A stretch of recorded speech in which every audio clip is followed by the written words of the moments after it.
Welcome, welcome. So glad you chose to join us earlier on a Sunday afternoon.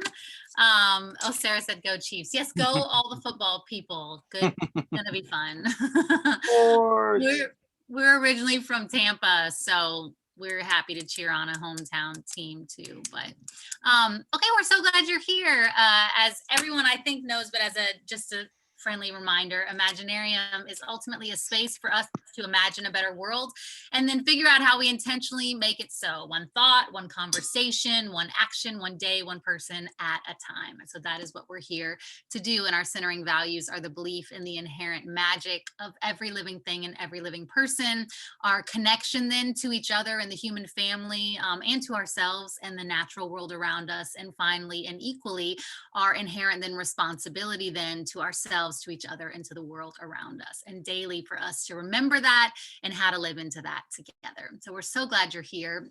One of the practices that we do together every time we gather is a naming practice, and this is a couple of things. It represents a couple of things. One is for us to continue to get to know one another, so we ask and invite you to tell us your name, tell us where you're tuning in from, tell us your preferred pronouns, and so yes, it's by way of introduction to each other, but also we're asking you by doing this practice to get confident in taking up your space.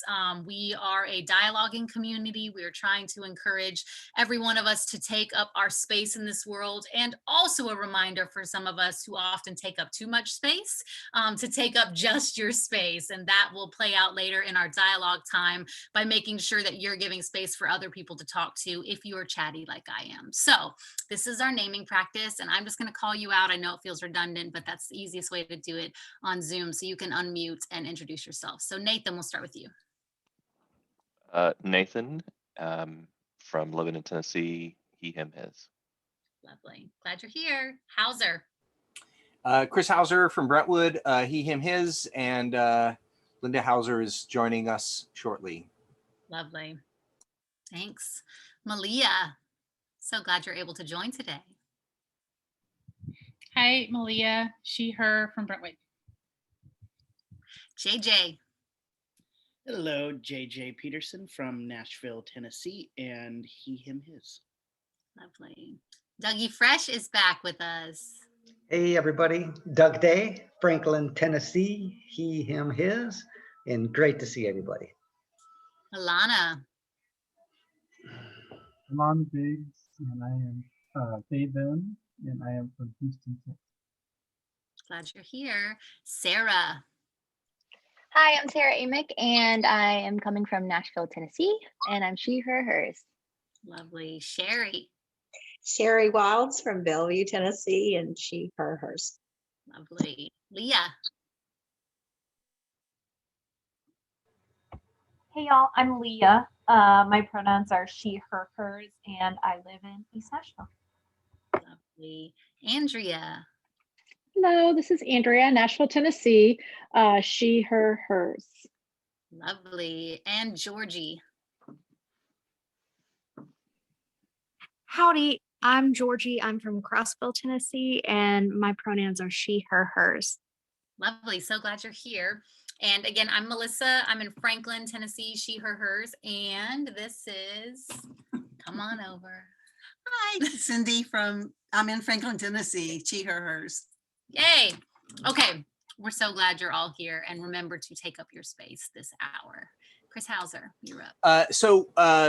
This is the moment in our hour and 15 minutes together where we talk about good things that are happening in our lives. And one good thing is that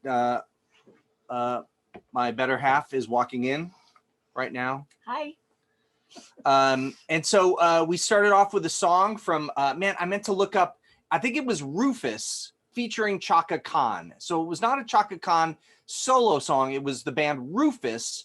I'm going to put it like 73, 74. That's my guess. I should have looked it up, but I've got a Billboard hits book here. But I'm going to start off and I'm going to sing it once from the top. I'm kidding, not from the top. And then we're all going to sing along together and we'll unmute. Okay, so it goes like this. Tell me something good. And then sometimes like, bow, bow, right? So I'm going to count to 4. Everybody unmute. And then we're all going to sing it, and it's going to be a mess, and that will make my day, maybe other people's. Are you ready? 2, 3, 4. Tell me something good. That was delirious and wonderful. So thank you. If someone's got, I was thinking about saying good things, and there are times it felt like in the last 2 years that we've been doing this, almost 2 years that we've been doing this, it's like we'd stare at the screen and like, something good. Is there something, anything, anyone? I feel like in the last month, I feel like I'm breathing a little bit better. So I'm thankful for that. But who's got something good to tell us today? Raise your hand and I will call on you. Malia, go. So last fall, when I left the basically kind of corporate America world to go pursue my passion in baking, I started working at a restaurant. And part of my plan was that I wanted to have the opportunity to work on my own skills at home. And the restaurant did not afford me that because the hours were chaotic and the schedule was chaotic. And then last month I started a new job at Belmont in the dining hall in the baking department. And I'm on a set schedule now. And so I know my schedule every week. And it took a few weeks to kind of get into a rhythm. But this past week, I was finally able to get focused and start working on some different skills that I've been wanting to develop. So this past week, I made eclairs. So like pâte à choux and creme patisserie and all that. They weren't the prettiest things you've ever seen, but they tasted damn good. And I'm just excited to get started on that and to know now kind of what I need to work on so I can improve on that skill, and then looking forward to having the time and the energy and the space to work on other things that I'm excited about. So Love it.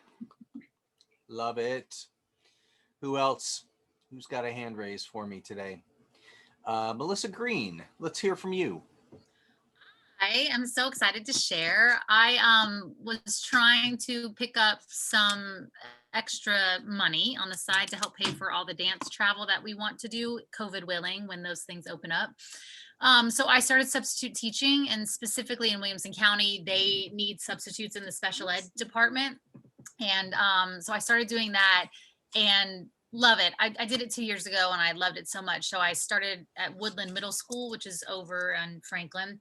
And they actually just had what's called a super sub, which is someone who's there every day, resign. And so they asked to hire me. So now I'm going to be full-time at Woodland for the rest of this semester. And I am so excited about it. It's like a win-win. The hours are great. My kids will be fine home with Benny doing homeschool on their own. And it's great money. The super sub gets paid almost double. So super excited about it. So yay. I love it. Andrea, I see your hand. You're unmute, if you would. Thank you. Sorry. Yeah. I was excited for the group today because I had something to look forward to. Thank you. We're glad you're here. Thank you for being. And is it Andrea or Andrea? Andrea. Okay. Sherry, I see that hand. Lay it on us. Well, two things. My grandchildren, my granddaughters live with me and my daughter right now while we're all in our bubble, and she turned 15, and normally we have a big party and go all out to a restaurant. I think we did a drive-by birthday party and like 20 people came by and safely wished her happy birthday, and she wound up smiling more than I've ever seen her smile, and had an okay time even amidst COVID. And then the second thing, the law firm where I work, we're federally funded, and part of our mission, the legislature in the Congress, is to protect people with disabilities. So part of that gives us access to nursing homes and jails, prisons, places like that, where there might be people with disabilities, to make sure there's not abuse and neglect going on. And we've not been able to do that except remotely, which is hard to interview residents and staff by remote. The good news is people that work in this field in our office were able to get our COVID shots so we can go back to work and actually go in some facilities soon. I got my second shot on Friday and didn't have any side effects, and I'm feeling pretty good and look forward in a couple of weeks to getting back to it. Thanks. Love it. It's beautiful. Nathan Johns, what do you got? Two things. First of all, we've had a full week of a nanny who's worked full time, which is amazing. This is like the first time since December. That was like a game changer for like productivity and getting stuff done, which was awesome. And then the second thing is my wife isn't on here to toot her own horn, so I'll toot it for her. She hosted an amazing wine tasting last night for the National Progressive Moms Group, and apparently it went really well. So I'm excited for her. Nice. It did. She rocked, which we have no doubt she would, but she killed it. Love it. Anyone else? Anyone else have something? Oh, Leah. I applied to grad school this week, which is something that I've been kind of wanting to do for like 6 years or something. Like, I think I want to do this, but like just never did it. But the pandemic kind of gave me time to put into applying, and so I submitted all my materials, still waiting on a few people that are filling out reference forms for me to submit those. But then, I don't know, it's exciting. I feel like I know a lot of people who have gone to grad school and applied to grad school, but this is the first time I've ever done anything past my undergrad. So this is a new area for me. Cool. You rock. Anyone else digging in? JJ's got something good? Come on. I can't remember if actually I mentioned this before because it was in the works, but now it is all official. Is the company I work for is called StoryBrand, and StoryBrand has kind of expanded to become this thing called Business Made Simple University. And I was just named the head of StoryBrand. And so, yeah, so we don't have my title yet. That's still kind of in the works, but I am now leading StoryBrand. So it's a very fun and cool thing. So excited. And everyone, we know him. We know JJ. That's like a big freaking deal. So that's amazing. I don't know about that, but it is fun. Yeah, well, So I get to say it. That's amazing. Congrats, man. That's beautiful. Anyone else got something to say?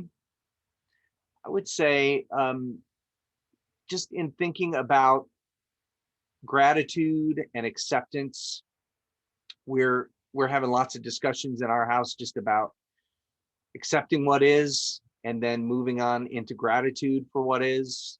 And so I think there's lots that we can find every day in our lives to be grateful for, and to name those things, and to continue to shine light on those things, and having that perspective. So thanks. I'm handing it over to someone else. Thank you. I think it's me.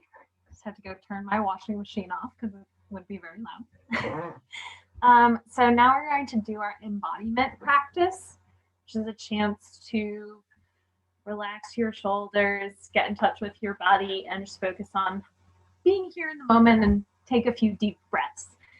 So you're going to hold your hands up like this, touching your fingers each to each other, thumb to pinky, and then one at a time say stop, breathe, know your worth. Okay, let's do that all together. Stop, breathe, know your worth. And then one more time. Stop, breathe, know your worth. And then one of the practices we also do at Imaginarium is a land acknowledgement. And so today we acknowledge the erasure of the indigenous peoples of the land. We acknowledge their removal, and we acknowledge that this was once inhabited by the Shawnee and Cherokee peoples. We acknowledge that this land is sacred. And by doing so at Imaginarium, we want to not only name our wrongs, but honor those who deserve to be honored and reimagine new ways that give life and honor those, again, who deserve to be honored. So we honor the Cherokee and the Shawnee today, and also be encouraged that the days are getting longer. So exciting, light is increasing. And I don't know about you, but what that does to my soul is amazing. So be encouraged. Thanks, I think Sarah. it's JJ. No, Nathan. So, yeah. So, Sarah, thank you for the land acknowledgement. One of the things that we do each time we gather is these acknowledgements, and they're an important part of our spiritual practices. And one of the reasons that we set aside this time to make these acknowledgements is just they help us to sort of take a step back from our day-to-day lives and see the larger world that's around us. And so as we offer them, let's just recognize that this is the beginning of our collective work and not the end. And so the acknowledgement that I'm going to offer is the anti-racism acknowledgement. And it says that we as a community recognize that white supremacy and systemic racism are an insidious part of our society. Intentional or not, we recognize the harmful impact of its presence in our lives and the impact it has on Black, Indigenous, and people of color members of this community and other communities around us. We commit ourselves to an active practice of anti-racism. We commit to rooting out and addressing racism whenever and wherever we find it, starting within each of us and extending into our communities and the greater world around us. And so I will pass it to JJ. All right. I'm loving the puppy play over there. So Melissa asked me to share a little bit of some of the things that I'm learning or reading about during Black History Month. And it was a very interesting, it was a quick text. And as we were talking about it, and I was like, yeah, 100%, because it has been a part of, for me, Black History Month is continuing to try to be a person who is learning and growing. But then as soon as I said yes, I went into, I don't know if any of you feel this, but kind of went into almost like oh crap, I'm going to do this wrong. I'm going to say the wrong thing. I went into a little bit of a shame spiral about like, well, what I share is going to be frivolous. And I feel like I should have known this before and I shouldn't be sharing it. And so there was like the fear that I was going to say something wrong. And then there was the shame that I hadn't learned stuff before. And then I was like, that is exactly what keeps me often from sharing is the shame spiral of that I should have known this before, and also then the fear that I'm going to take the wrong steps.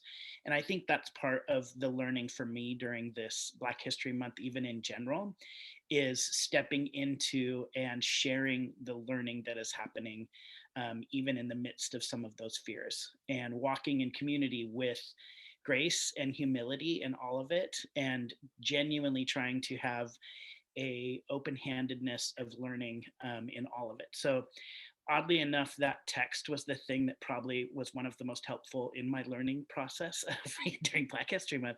So it's with kind of that spirit and that attitude that I share what I'm going to share today. I have been doing a lot of even just digging deeper on the whole connection between slave patrols and militia and the Revolutionary War, and then Confederacy and policing and all of the history that is in America, and watching the documentary 13th, and just a number of those things. But one of the things that came up actually this week for me that was interesting, that I just was, it's kind of taken me down a little bit of a research, was the idea of Black cowboys. That one in four cowboys were people of color, actually, and that's not something that is shown in our movies at all, and in our like pop culture or anything. But that 1 in 4, 25% at least of cowboys were African American, and most of them former slaves who had been freed and found opportunity in the West and were able to get their own ranches and even like do cattle drives from Texas all the way up to Canada. And many of them even influenced a lot of the cattle trade up in Canada and some of the establishment of ranches. And also many of them, as the cattle trade began to die down, moved into the rodeo circuit and started kind of becoming rodeo stars. And why that was interesting for me in this last couple weeks is, you know, the cowboy culture, and often kind of like the Western culture that is very prevalent here, even in Nashville and in the South, is often associated with white supremacy and nationalism. And even, you know, we had a country artist this week that used a racial slur, and his album sales went up. You know, he got dropped by his label, but his album sales actually quadrupled after that. And it was a very interesting piece for me that I'm just curious if there was maybe less whitewashing of our history and a little bit more portrayal of diversity within that culture, how that could have impacted us even today, and that culture that continues to be prevalent here in the South. And so I then, after that, kind of went through the process of like, all right, so what do I do now with this? Here's an interesting fact that I've learned during Black History Month, that 1 in 4 cowboys was Black. And what do I do with that? And I realized my nephews and nieces are all part of the rodeo circuit in Oregon. And they show mini horses. So they train and show mini horses. And so what I did is I got some articles and I sent those to my mom, who is homeschooling my nephews and nieces right now, to build into part of the curriculum of their homeschooling, the study of Black cowboys. And as they are starting to, as they're associating Black history with their own rodeo circuits and everything, understanding that there is a bigger history and a broader history for them to learn. So that's kind of just been some of my processes, I think, in this season and in this month in particular, in Black History Month, is one, stepping in with humility into learning and sharing that learning. 2, when I find out even just some things that are interesting, could just be interesting in facts, going, all right, so what do I do with that now? Now that I'm aware, what do I do with that, and how do I step forward? And that is a little bit of my story and what I've been processing through this month. Love it. Thank you, JJ. Thank you for that honesty and vulnerability too. Yeah, I texted him and just said, I'd like to start incorporating ways that we're learning things. We are a learning community. So much of what we do here in this hour every other Sunday, and with so many of our events, is this idea that there is much to unlearn and there is much for us to learn. And that is about, hopefully, that will add to us changing and bettering this world, because as we better ourselves, we better this world. And so thank you for sharing. And I look forward to who will be next, what the topic could be for our next gathering. And really, it's just giving more and more opportunity. 1, so it's not just me always being the one teaching and sharing, but 2, that we continue to prove to ourselves, like, yeah, I'm going to do some extra work today or tomorrow or this week, and I'm going to share with others about what I'm learning. So thank you, JJ. Okay, y'all. So I, for those of you that don't know, I'm writing a book and I'm super excited about it, and it's a daunting process. And ultimately, I wanted to share. It's part memoir. Yes, it's things that I've learned thus far in my life.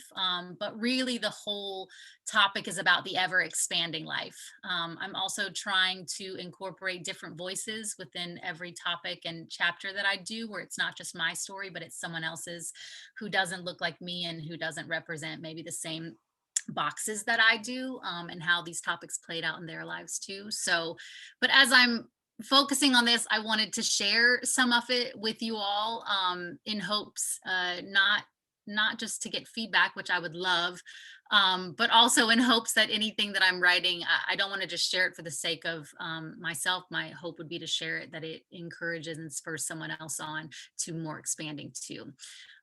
So what I want to talk about today is this idea of the game of hide and seek. I grew up in a world, which I know many of you did as well, where in so many ways God was hiding. And the work of my whole life was to seek to find him. And I say him in quotations. In college, my freshman year, I was introduced to a book called The God Chasers by Tommy Tenney. Did any of you read that book, or are you familiar? Chris is putting a thumbs down. You're familiar though? Yes, okay. The God Chasers by Tommy Tenney.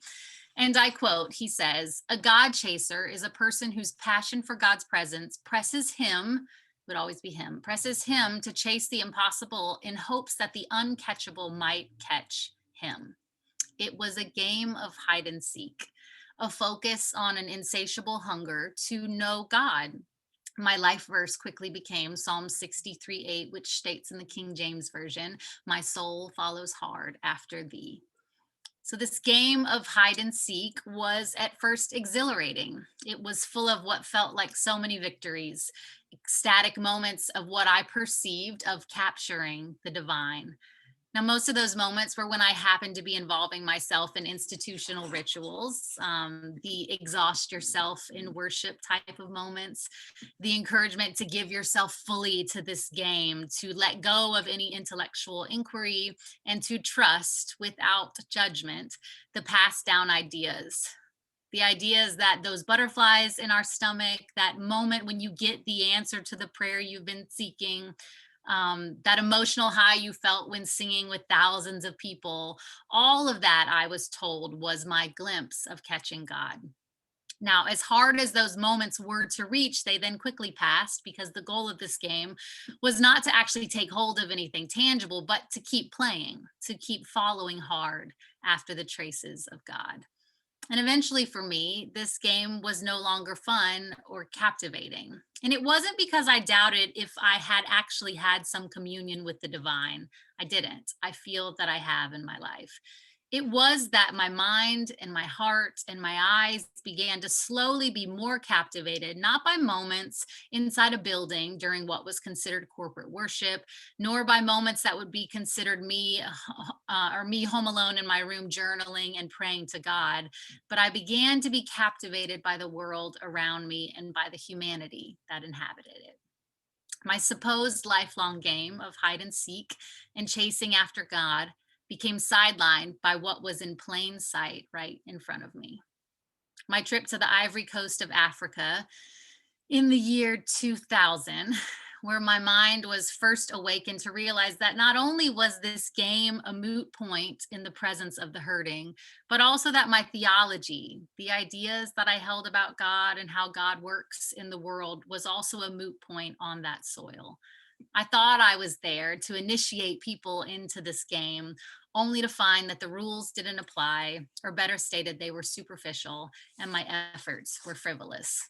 So I slowly shifted little by little, letting go of the idea that I needed to chase and seek a holy other, and more to life-giving practice of seeking the needs of the world and of humanity right in front of me. And also learning to appreciate the beauty of the world and of humanity right in front of me. So some things and certain people, I realized, have indeed been hidden from me, not because they are actually in a process of hiding and playing this game, but because the boundaries in which my game was crafted and passed down from generation to generation left certain people entirely out. So now it is a focus of learning and of constantly asking what or who may I be missing? How am I missing out in relationships? How am I missing out in knowledge? How am I missing out in expanded experiences, which will lead to expanded perspectives? So I guess I've gone from being a God chaser to a people chaser, to a life chaser, from someone who used to only look up to now someone who looks out, from someone who felt and was told that I could never satisfy my hunger for the divine, to now feeling like if I found anything, it is the peace that whatever the divine is, it is everywhere. It is in us, it is moving through us, it is living through us, that God is not hiding, nor do I believe asking us to focus on finding God. Instead, I believe now, through each awakened mind, through each connection we make with each other, or that we honor because we realize was already there, each relationship that we build and we push into, each person, and this world that is now seen and honored, when a single injustice is made just, when our actions are held responsible, that then we are indeed playing this game of life out to its intended purposes. It's a new game for me, played or rather lived, with tangible daily celebrations and results. A game that is for all of us. Now, one more fitting thought. Ben and I were sitting in bed the other night, and he got a text from a friend that said, "I would hide you." And then the next, you know how text comes separate with videos, a video clip came, and it was a clip of Warren Buffett speaking at a conference on how do you measure success. So we decided to listen to the clip to figure out and determine what the meaning of that text meant. So Warren Buffett, who, if you don't know, or maybe didn't realize, I didn't know, was the fourth wealthiest person in the world with a net worth of 85, not 8.5, 85.6 billion. Warren Buffett. He goes on to say in this clip, he's speaking at some probably conference, you can't really see the audience, but he goes on to say that you can't measure your life by what you own or what you have. You measure your life ultimately by who loves you, that you can't buy love. He goes on to say that he has a friend who is an Auschwitz survivor, and when asked how she measures life and who to trust, who to lean into, she has to constantly ask herself, who would hide me? Warren goes on to say that ultimately living a successful life means you would be able to say at the end of your life, you have many who love me and many who would hide me if needed. And the clip ends. And so Ben's friend had kindly texted, "I would hide you." And it was an honor, no doubt, right, to think about. And the more I thought about it, yes, I thought this is a nice practice for us to consider who loves us, what relationships are actually solid enough to equate to, in the midst of a tragedy and hardship, they would actually put their life on the line for you. But the reverse question to me is maybe more meaningful and definitely more taxing on us. And the one I want to challenge with us today is not who would hide you, but who would you hide?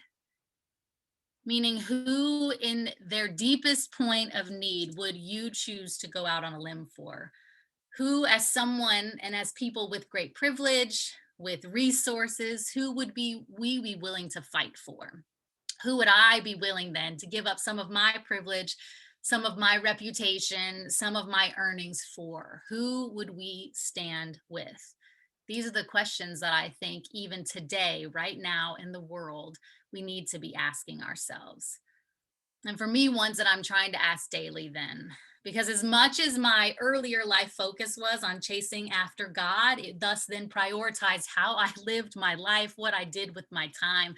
Now, if my priorities are chasing after a better world, chasing after humanity and trying to serve the world, then that should affect how I live my life, how I prioritize my time and my choices. So there are games of hide and seek going on. And my question to us this afternoon is, who in this game of life are you willing to hide? And ultimately, what are you seeking? So I would love for us to discuss what any of that brings up in you, if you resonate with any of that, if you want to push back on any of that. Tell me what you're feeling and thinking. Yes, Chris.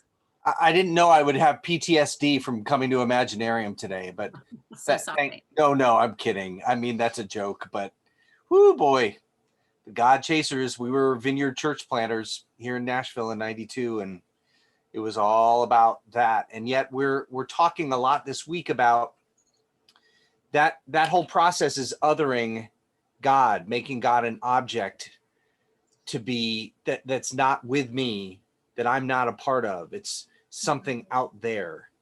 And man, I'm just coming into fresh ideas about, and really ideas that put me at ease and at peace that I am part of God. That using the terms Christ consciousness, which has meant a lot to me in the last few years, which I just wrote off to New Ageism, for all those years as a God chaser. But anyway, I'm going to buy your book, of course, or a case, and use them as evangelistic tools. So. Anyway, thanks. Thanks. Yeah. Yeah. It's just, that's bad. It's bad theology in and of itself. We could have a whole discussion just around that. Who else? What does that bring up in you? Did you have similar experiences, or did you grow up in a different life-giving maybe space where you were already focused on humanity and the world around you in a better way? Yeah, Alana. So, for me growing up, I kind of see this good points and bad points because for the people around me, I was picking up bad habits, like racism, just being negative, always having to prove that you are holy all the time. And it's hard, it was difficult for me because I'm looking around and everyone's doing what I've been told I'm not to do. Like, for example, you're not allowed to get divorced where I'm in the church I went to. They're like 12 divorces, things like that. No rate, the song Red, Brown, Yellow, Black, and White, they are precious in His sight. Well, we sing that every day, but, different races were different places. Like the Spanish church, they were off somewhere else. White people were over here. The black people sat on this side, the white people sat on this side. And it's sort of like, but one thing I think that has stuck with me that hasn't left me is Jesus. Because it was through that story that I learned my values. And to me, that is the part of Christianity I still belong to, because that's how you love thy neighbor as thyself, and just basically love one another. And for example, do unto others as you would have them do unto you.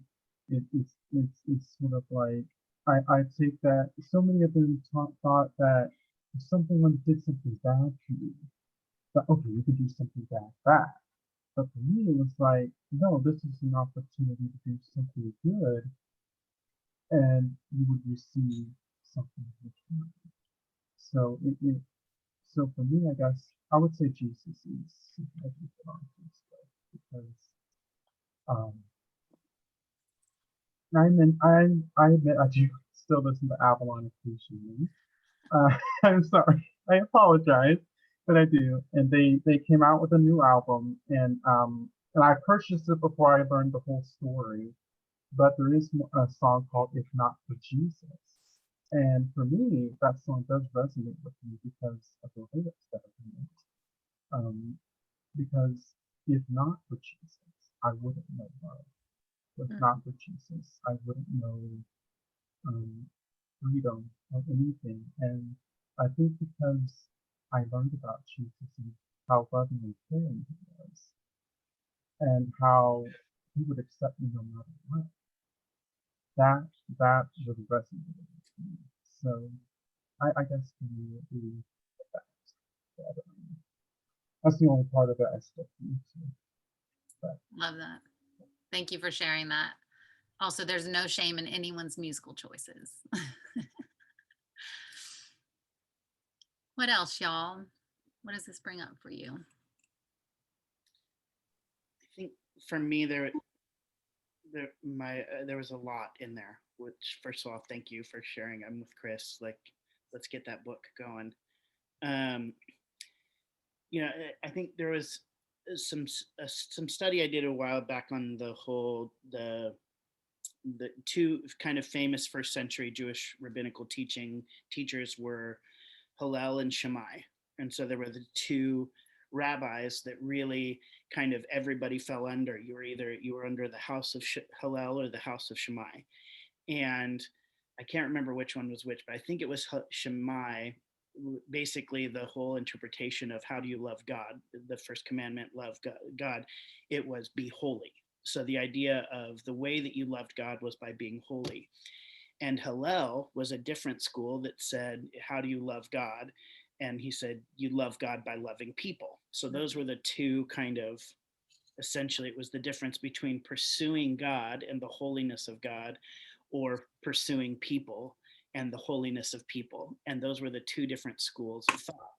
So then we get the story of the Good Samaritan, where this teacher of the law comes to Jesus and says, how do I inherit eternal life? And Jesus says, you love God with all your heart and you love your neighbor as yourself. So essentially is combining the Hillel and Shammai teaching.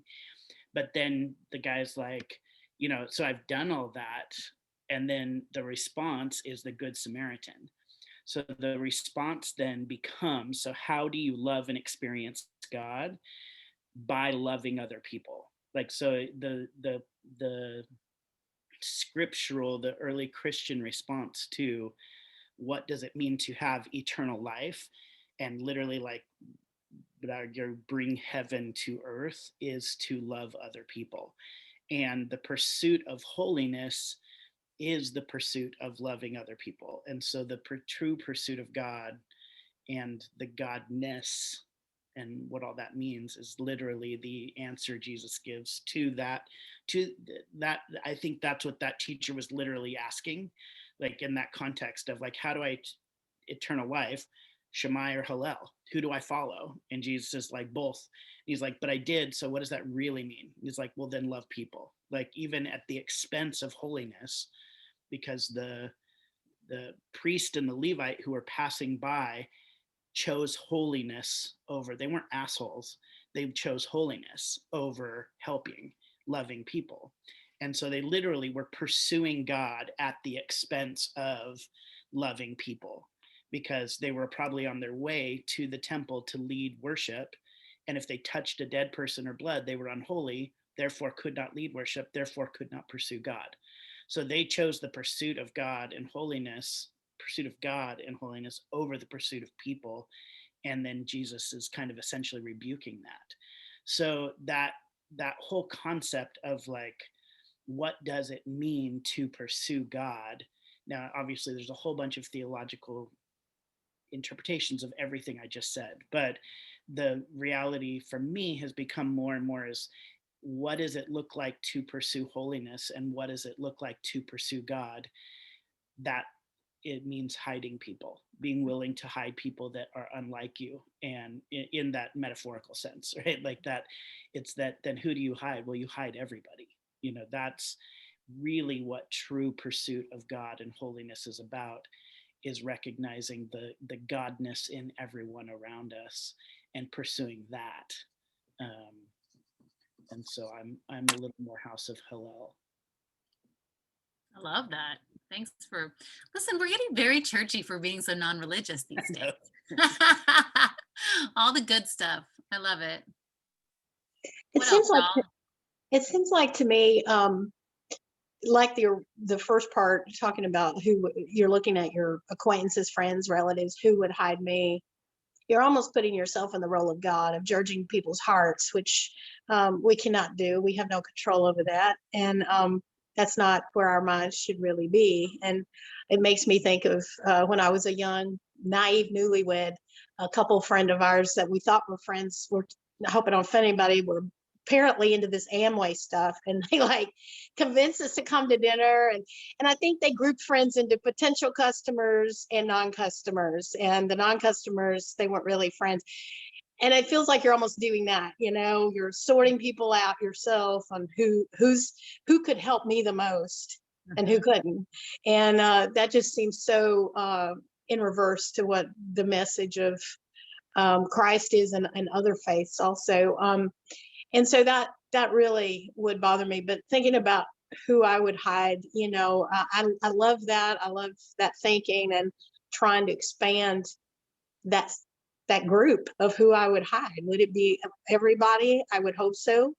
I don't know in reality.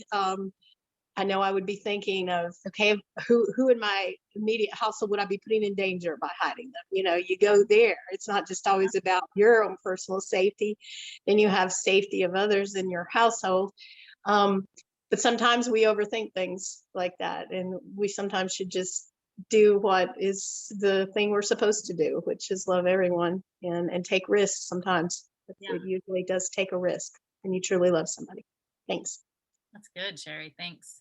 Yeah, to me, it was it was the privileged question, honestly, to ask, like, who would hide me? Which, sure, I mean, again, ask it, but then keep going and figure out who you would actually put yourself on the line for. Yeah. What else? Yeah, Nathan. All right. For some reason I wasn't coming off of mute there.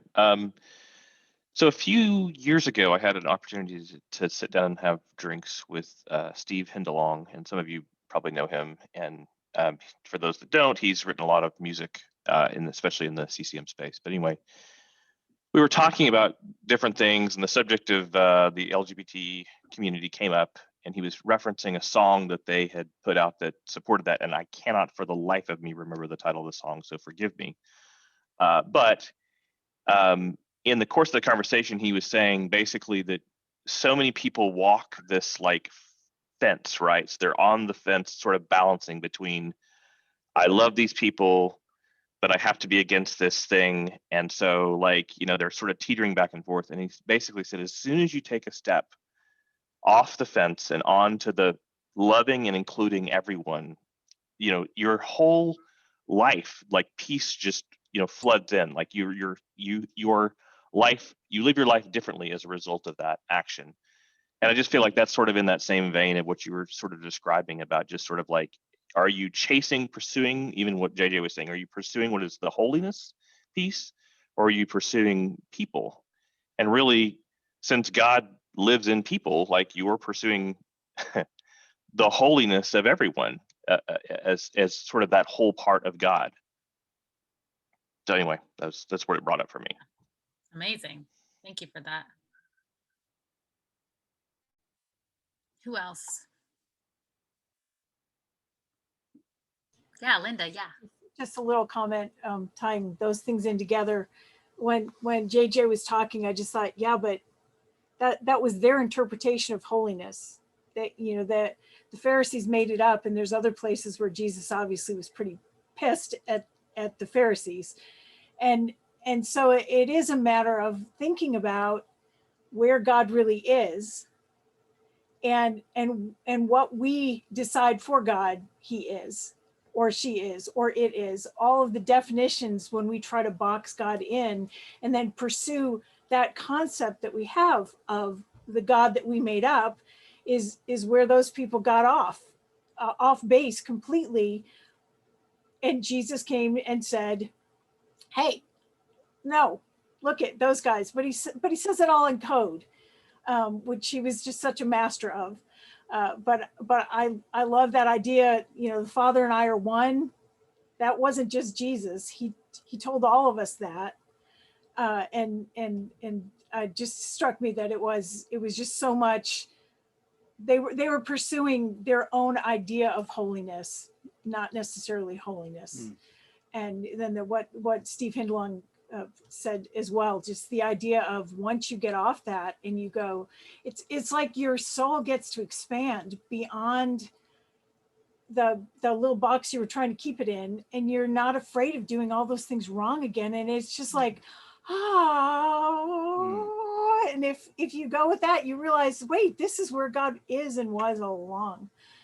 But it's fear that keeps us then afraid. Oh no, well, what if I do the wrong thing? At least for me, it was for years and years and years. If I'd stayed on the path I was on before I got trapped in the church, I would have made where I am a whole lot faster, it appears, because I was really headed towards the new age thing. But I mean, the journey is the journey for the reasons that that we don't understand necessarily.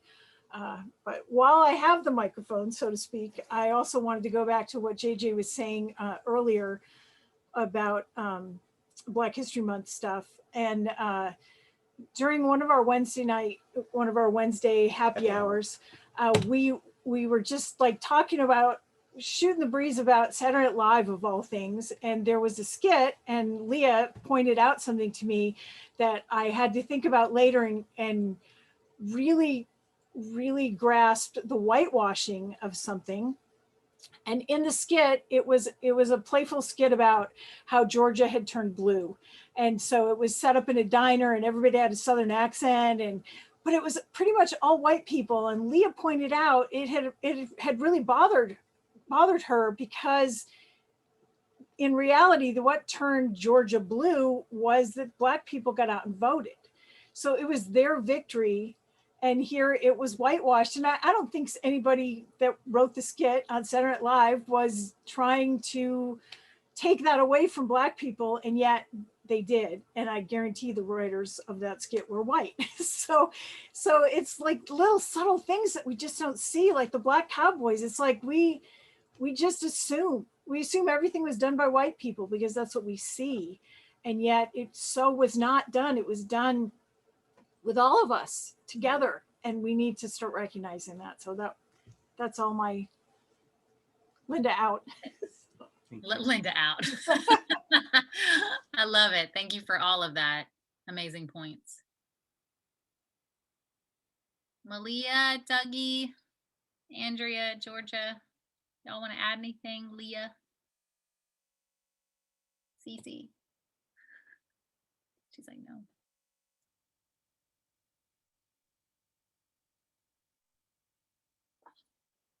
I think I could piggyback a little bit on the Saturday Night Live skit.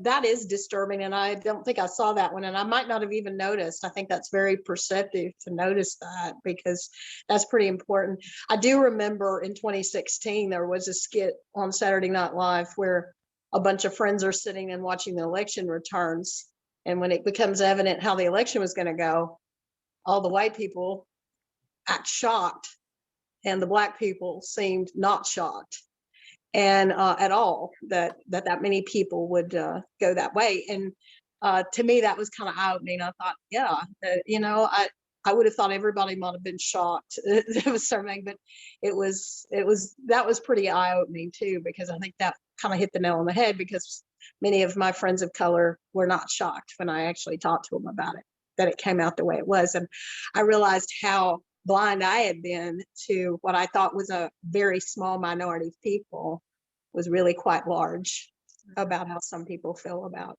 a certain thing. So anyway, Saturday Night Live sometimes it hits the nail on the head and sometimes they miss it, because it is written primarily, I think, by white writers. I'm just glad that Biden was able to steal this election, because woo, boy, that was kidding. I'm kidding. Love it. Thank you, Sherry. Yeah, y'all are touching on that idea. I mean, depending on what game we were handed and the rules of game and who's involved, all of a sudden you realize like how many people. It's why, so often right now the people of color that I'm following that are writing about Black History Month, they're like, it's American history, it's our history, like all of our history. It's not just like, let's set aside, just for February. We all need to learn this. And keep teaching and relearning it. So that's one of those points. Anybody else? I was going to add a second ago, just for some of our newer people that are joining us, we are a community of Christian, recovering Christian, and then for some of us, myself included, like post-Christian, no longer interested in being a part of the institution. But all of that, any critiques we have on religion or anything else is ultimately, hopefully asking all of us, how are we, bettering this world? And if religion helps you better it, beautiful. And if it's not, then we're going to critique it and pick it apart, as we would hope you would critique us and pick us apart as well. So I just wanted to at least name that, because we have some newer people. Okay, anybody else?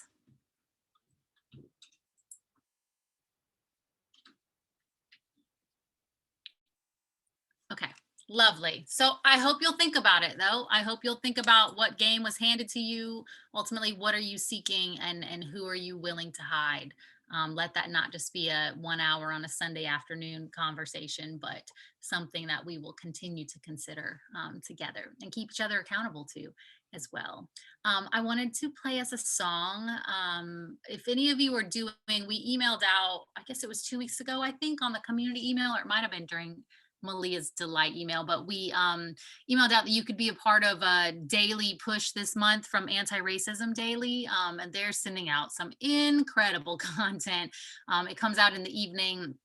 It's like a page long, basically, email, and then they're pointing you to different things for our learning for Black History Month. But they sent out Billie Holiday's Strange Fruit and sort of the context of it, and what was happening, and how it was written, and why she picked it up, and how she chose to close her show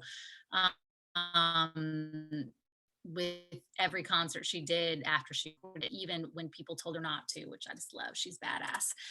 But I wanted to play us this live recording of it, and then we will do our toast and end our time. So Nathan's going to play this for us.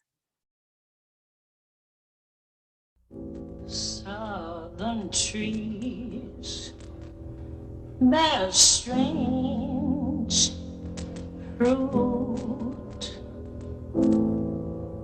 Blood on the leaves and blood at the root.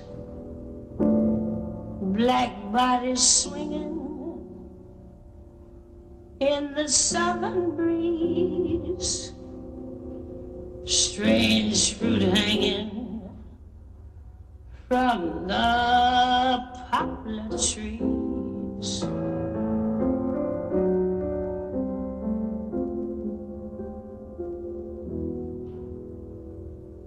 Pastoral scene of the gallant South, the bulging eyes and the twisted mouth, scent of magnolia, sweet and fresh. Then the sudden smell of burning flesh. Here is a fruit for the crows to pluck, for the rain to gather, for the wind to suck, for the sun to rock, for the tree to drop.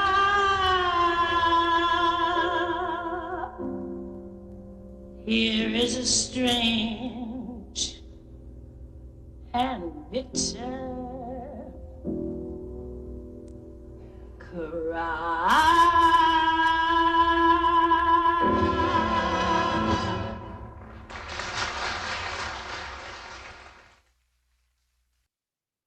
Ooh. So we sit with that and we take that with us, right? May we see, may we hear every bit of it. Hey, coming up tomorrow in our email, it'll be our mind. We start our Rhythm Again, mind, body, soul community. Delight and Robin Henderson Espinoza, Dr. Robin, is curating our mind content this year. And so they've written a brilliant piece. So I hope you'll open up that email tomorrow morning and take some time with it. And then we'll have happy hour every Wednesday. We do it from 5 to 6:30-ish, right, y'all? And that's just a time where you can pop in and say hello and discuss whatever is happening in your life. Often it's a funny time. Ever so often it gets serious. It's literally wherever, who needs it and you want to take it. So please join us for that. And then our next gathering, our only other gathering in February, is our beloved Begotten from Stardust. That is on February 17th. That will be Wednesday night, 7 p.m. It'll be about an hour long. And that's a time for us ultimately to remind us of our inherent worth and responsibility. It's always a beautiful time together. We're getting creative because we can't put Stardust on you because we're not going to be face to face. If you want Stardust sent to you, though, I'm going to mail it to you. I just need you to get me your address ASAP because the mail is taking a lot longer.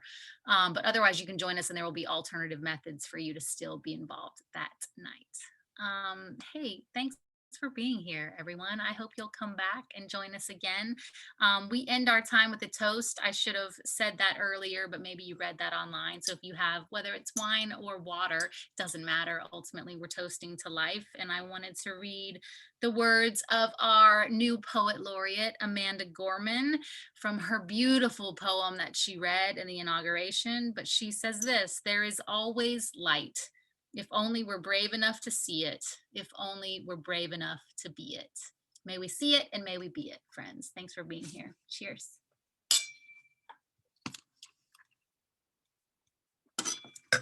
Love y'all. I hope you have a beautiful week. Keep learning, keep being reminded of your inherent worth and magic. Thanks, Have a good everybody. night. Yeah.